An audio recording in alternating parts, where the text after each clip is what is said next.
Welcome to the Market Mystics podcast, where we discuss what's happening in the cryptosphere and trading on earth as it is in heaven. Buckle up and huddle on while we dive in and get weird. Here are your hosts, Joshua and Kim. Good morning, afternoon, evening, nighttime, whatever it may be when you listen to this episode. Welcome to Mystic Monday, everybody. How's it going, Kim? It's going good. Again, I'm excited for Mystic Monday. It just happens every time. So before we dive in, actually, I'm going to just say this. I'm kind of excited about this topic because it's something that we've talked about for a while, like interpersonally in our friendship. But now we're going to bring it to y'all. I have a hard time saying y'all, by the way, because I'm not Southern, but all of you. Okay, let's do some market updates. So Bitcoin is down about 3.75% in 24 hours, down 12.2% over 7 days, sitting at just above 19,000. I feel like it's been struggling to maintain a 20,000 mark. It's been going up and it's been going down. It hasn't gone up significantly and it hasn't gone down significantly, but I'm ready for it to kind of get that foundation again of the 20,000. Anyway, Ethereum is down 5.3% in 24 hours and down 23.75% over 7 days. That's almost a quarter of its price from a week ago. Yeah. That is insane. And if you listen to our last episode, it just completed the merge, which was this big piece of transitioning to ETH 2.0. And we had talked about, the markets will tell, are people happy about this or not? And maybe it's a coincidence. We'll have to look at long term, but this is not looking great. Yeah. Ethereum is now currently trading at $1,343. Our biggest mover for the day is CHZ, which is Chiliz with a Z on the end. It's the number 42 coin by market cap. It's up 6.9% over 24 hours and up almost 22% over 7 days. Kind of the exact opposite of Ethereum. Yeah. So Chiliz is sitting at about a quarter per coin. Chiliz provides sports and entertainment entities with blockchain-based tools to help them engage and monetize their audiences. Interesting. Yeah. That Chili's has been one that's been a top mover before. It's been one we've kind of watched off and on. I've watched it off and on for close to 2 years, maybe. But I think what'll be interesting with the overall market is if you just look at the overall crypto market, it's pretty red right now. If you look at the overall stock market, it's pretty red right now. Like things have just been getting beaten up lately. And so, I think that's something to keep an eye on. I mean, we often will call these times, hey, everything's on sale. It's a good time to get in. And there is truth to that, but also, you kind of want to know where the bottom is before you do a lot of investing with that. And so I think something that's interesting is we've talked for a while that, we feel like things are sort of being propped up and when are they gonna have to take a breath, Right? And that could be what we're experiencing now. It could just be a little flutter and maybe it's not a big thing. It's just something to keep your eye on. I would agree. I also know that there's been some speculation that another crash might be coming. I don't have any confirmation or opposite of that. I don't know whether it is or is not, but I think overall people are just not secure in the markets, in the economies. Right. And I say economies, I would say globally, it's not been the best. Yeah.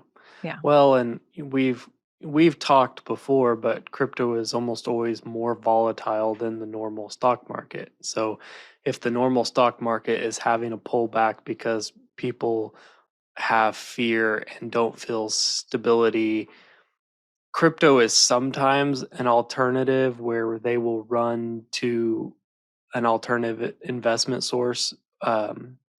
But crypto has proven to be so volatile that typically when they're running to something, it's crypto has is it doesn't seem to any longer be the like safe haven. It tends to move more drastically than the traditional market does. And so I think that that's just something to keep your eye on. Is, the markets are moved by the people with big money. They're the ones who control it at this point of time. And so paying attention to what's going on in the normal market will help you understand what's going on, in the crypto market to some degree. true. It is an interesting thing. While you were talking about that, I just looked up the fear and greed index for crypto. Mhm. So currently, and it's at a 21. If you remember, maybe 2 or 3 months ago, when we really started entering the crypto winter, as people have called it, it was at like a 4. It was way, way, way scaled over toward fear. And now it's at 21, which is it's about halfway between complete fear and neutrality on the scale. So it's like the scale that goes like this, right? It's a half Mhm. circle.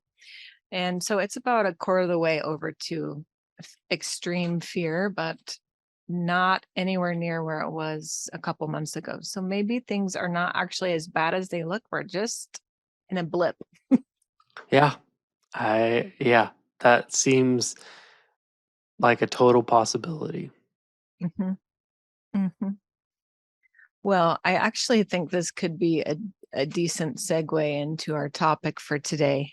Yeah. So, the fear and greed index essentially measures what the overall market is thinking about how things are going. And today we want to talk about the weird side of that, of the concept of one consciousness. Okay. So essentially, that is being tapped into one source, which I would say is Yahweh, right? The Father, Mhm. um, and sourcing from the mind there. And I think this is what then causes people to have the same idea at the same time, Mhm. right? So that's really super basic and the most basic introduction I could make to it. Yeah.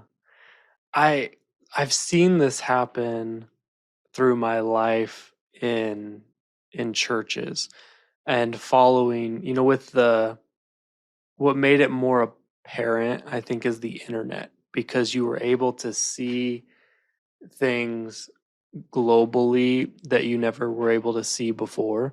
Mhm, And so, through part of my life, I've been able to listen to pastors or voices from all over the United States and internationally.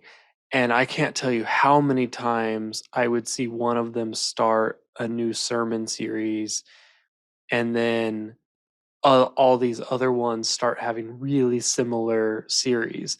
And, I used to talk to my friends and I'm like, man, like, are they like communicating? Like, are they making this thing? And maybe sometimes that happens, but really what I think is happening is what Kim's talking about. Like, they're tapped in to the spirit. They have relationship with Father, and he's like, hey, this is what I need released to my body right now. And so they start building this thing there, and then all of a sudden, all these other ones are building the same thing. And I've seen that happen dozens of times, where things like that happen where it's just like that's too, like, either it was planned, like they called each other and said, "Hey, this is what I'm doing, you need to do the same thing," Mhm. or it shows that there is this consciousness that they're connected to and they're communicating with, and this a similar idea is flowing through that. Mhm. Mhm. Now, here's the question. How does one get tapped into that? Mm. Okay. I have ideas. I have Okay. thoughts. So I want to read a Bible verse from First Corinthians 2, verse 16. And I'm going to start in verse 14, but verse 16 is really where the meat of it is.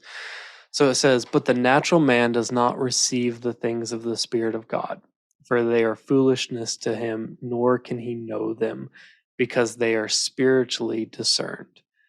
But he who is spiritual judges all things, yet he himself rightly is judged by no one." And this is the part I think is significant. "For who has known the mind of the Lord that he may instruct the Lord? But we have the mind of Christ." And there's another part which I didn't pull up, but where it talks about where Paul is teaching and he says, "It's no longer I who lives, it's Christ who lives within me."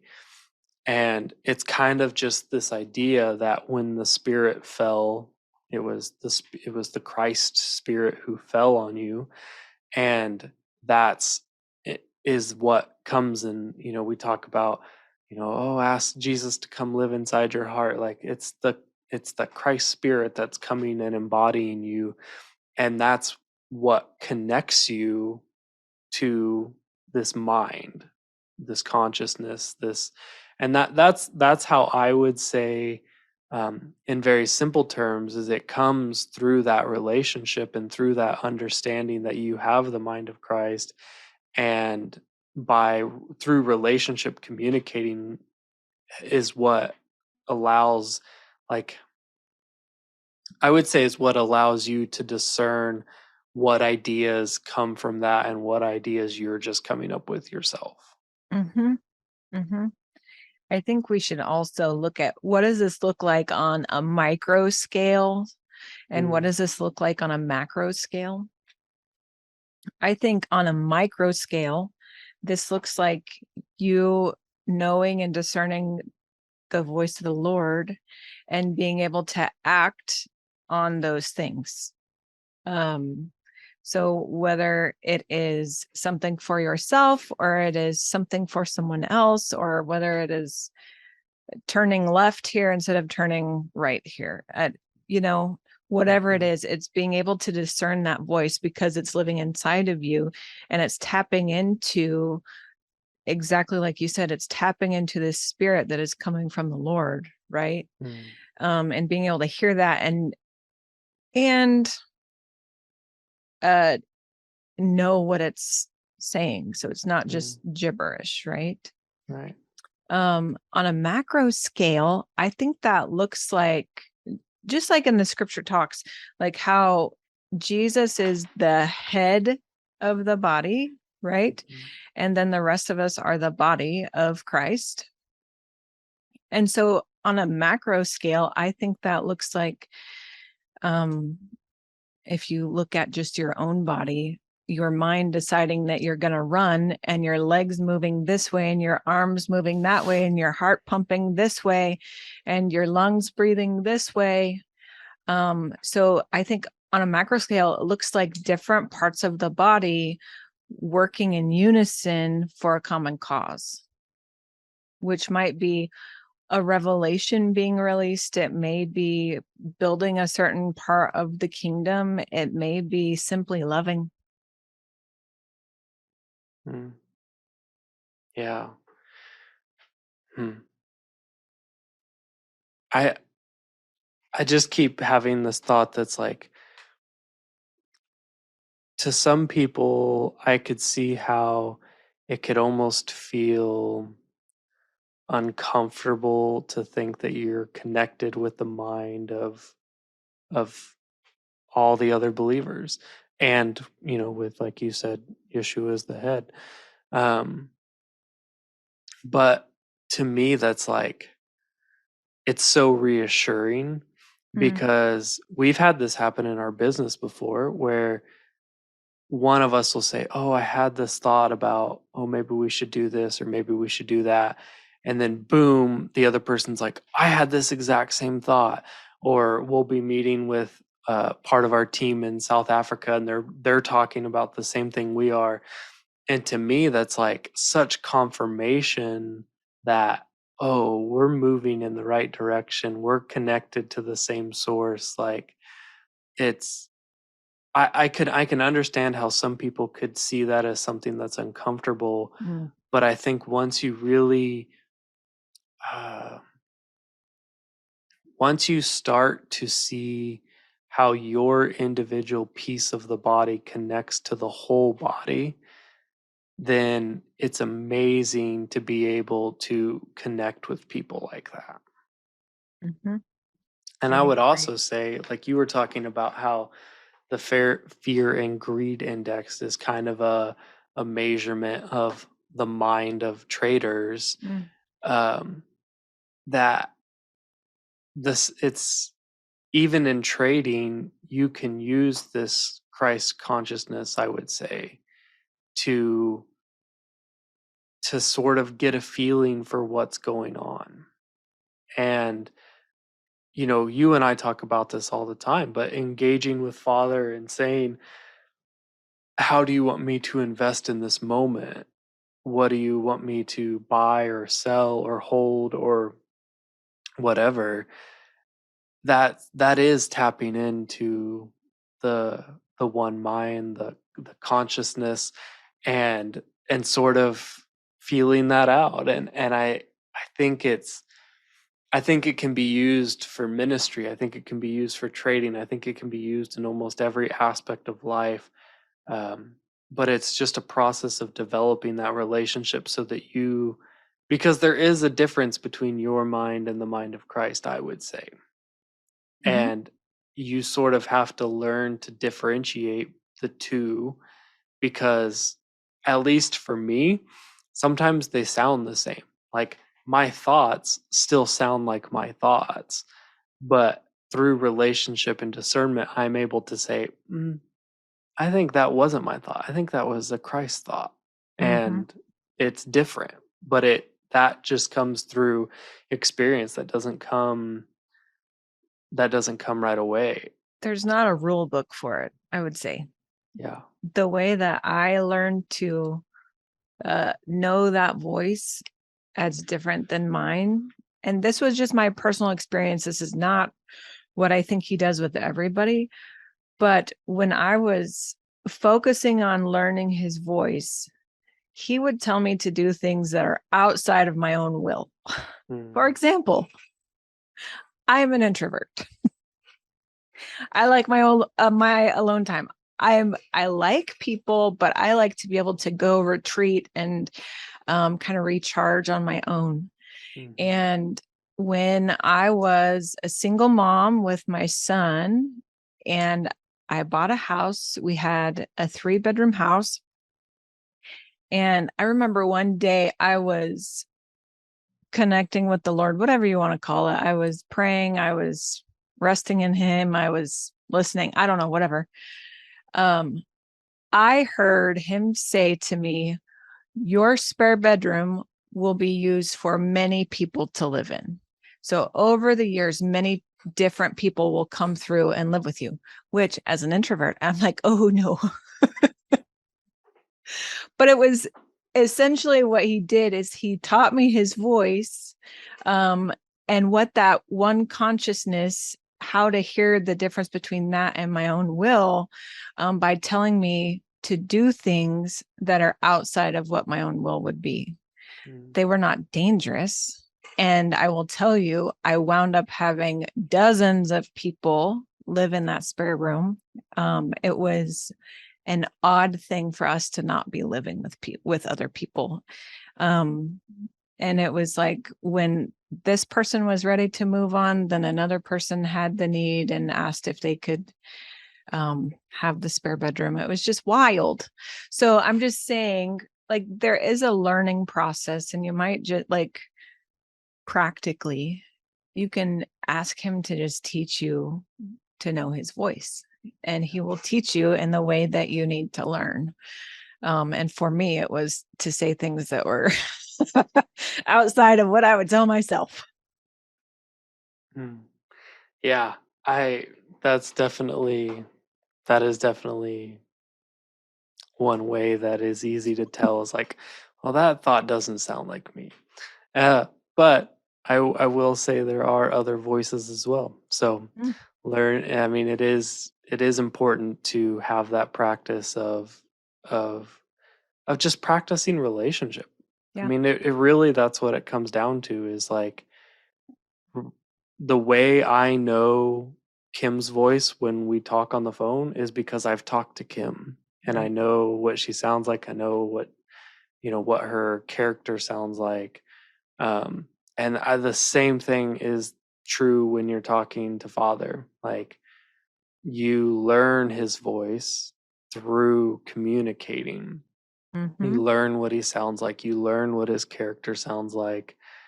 And then you're able to differentiate that from other voices, other thoughts, other ideas, whatever you want to call it. Mm-hmm. Agreed. I also want to talk about this with uh the one consciousness. I think it plays into just the concept of oneness in Mhm. general. Um and if you know me at all, you know that I've been on quite the journey for years of oneness with the Lord. Mm. And with that comes the one consciousness or the one mind or the mind of Christ, whatever you want to call it. And although I see it displayed like so blatantly with other believers, like Josh and I might say exactly the same thing. It's been bizarre before. Some of the Mhm. things that will come out of our ideas, our messages, just a conversation that are exactly the same. But a lot of it also has to do with my relationship with the Lord and coming more and more into oneness with Him, which also in my walk has been a lot of relenting of self, like of trying to build up the self, which is actually like this individualism that is not, it's going the other direction of oneness with the Lord. I'm not saying it's bad because actually I find it very important for you to first find what your individual identity is and then connect, like have the Lord connect that back to his own character and show Mm. how it is actually a oneness with him. Anyway, so I've been on this process of kind of relenting self a little bit, which sounds very abrasive. And it sounds like giving up everything about who you are and what you believe and what you think and all those things. But what I found is it's actually opposite. It's actually wildly freeing to come into oneness and have the wills align. You know what I mean? Like my will, I have found is his will and his will is my will. Not that his will bends to mine, but more that because of engaging that oneness and investing time in that relationship in that way, then all of a sudden, a lot of his will just becomes what is my will as well. Instead of always having to ask him, "Oh, what's your will in this?" It's like you kind of innately know it. Mm. And it can be a really beautiful thing. And so I'm just saying it doesn't have to be like some big sacrifice and you give up everything that is you or uniquely you because it feels like that sometimes. And that's what you would think it is. But it's actually wildly freeing. Yeah. Yeah, when we start talking about the idea of oneness, there's this sometimes there's a pull to keep your individuality and your separateness. Mhm. And sometimes there's a pull or theology of oneness where everything is one and you lose all individuality. But I really think true oneness comes when your individuality plugs in to the whole piece.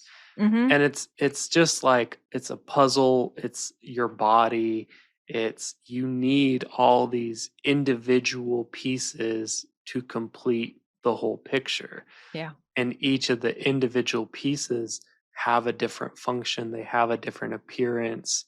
I mean, you just think about your body, like you have hands, you have feet, you have eyes, you have noses, you have mouths, like all of that functions differently. It appears differently, but it's all needed to make a whole body. Right. And I think that that's the same thing we have here. Like we are part of the body of Christ. Like, and that means we have individual functions, we have individual purposes, but we're all connected to the same source so that we can move and function as one. Yeah. And I really think that that's the I think that I think that's what's important to remember when we talk about oneness is it isn't just this mushy everything becomes one and you can't tell anything apart. No, like that's the beautiful part about oneness with Christ is you were made uniquely to be uniquely you, but you're uniquely you as part of a body, not as a standalone entity. Yes. You're part of the whole, Mhm. but you are like, just like you said, like perfectly unique in that as well. Mhm. It almost amplifies the identity in which you are made, um, which is a part of the whole. And so then you get to see the peace of God that you get to represent. Mhm. And it is empowering, it is freeing, it is emboldening. It can just be really, really amazing. Yeah, I agree. Cool. Well, I think that probably wraps up our thoughts for today. I can assure you that we will talk about oneness and Christ mind again because that's It one of our favorite topics. comes up all the time. We talk about it regularly. So I'm sure it will come up again. But for now, that's all we have for you guys. So enjoy the day. We will see you soon. Sounds good. See ya. Thank you for listening. Join us every Monday and Thursday as we discuss trading on earth as it is in heaven. If you want to connect further, follow us on social media at market.mystics for Instagram and TikTok, and search for Market Mystics on YouTube and Facebook. If you still need more, follow the link on Facebook to book a coaching appointment. Until next time, see ya.